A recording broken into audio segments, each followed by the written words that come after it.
As the conversation continues over the future of Ontario Place, the province's Green Party says the environmental assessment conducted by the province on the proposed redevelopment does not take into account the addition of the Therme Mega Spa or the expansion of the Live Nation concert venue. Well, for more on this, we are joined live by Ontario Green Party leader Mike Schreiner. Thank you so much for joining us. So where in this assessment did the province miss the mark, in your opinion?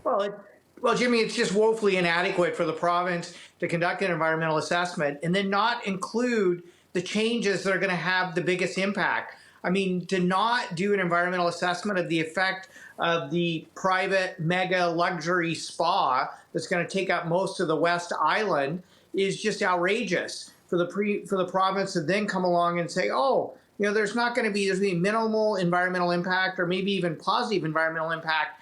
This spa is going to result in cutting down 850 trees. It's going to move a public beach that is located in a location where there's clean swimming and access to clean water. They're going to move it over to where a sewage outtake pipe is. The expansion of the Live Nation stage. Those are the biggest impacts. They were exempted from the environmental assessment. So how can we even say that this is an environmental assessment that's telling us anything when the major changes are exempted? Well, why do you think there was that exemption?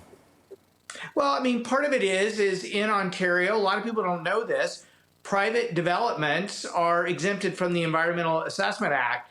So, you know, that is a major loophole within the EA process.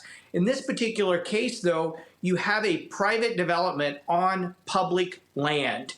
The public has a right to know what the environmental impact of this private mega development is going to be. I mean, this is exactly why myself and so many others have been arguing public lands should remain in public hands. But at the very least, if the Premier is not going to listen to the people of Ontario who are overwhelmingly saying, let's keep Ontario Place in public hands, at the very least, they need to conduct a proper environmental assessment. Moving forward, what kind of plans do you have or other individuals who want to maybe up the pressure so that these assessment is more inclusive when it comes to the things that you were just mentioning? Well, I think there's reason for the federal government to be looking at this because of the impact on species habitat, both on land and aquatic.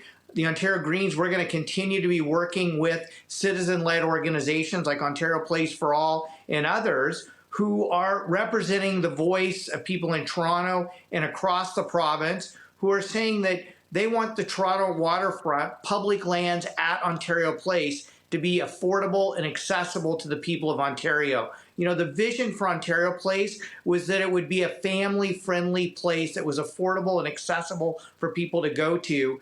Doug Ford is now trying to turn that into a private pay-to-play luxury spa scheme.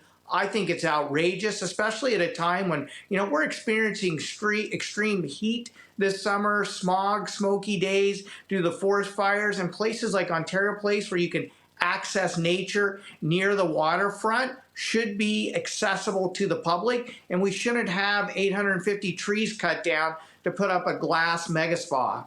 And we got about 30 seconds left here, Mike, and I'm curious, what's the message you want to send to our viewers and how should they respond? What kind of recommendations would you have for people to have their say about this situation? Well, the City of Toronto had a public consultation process.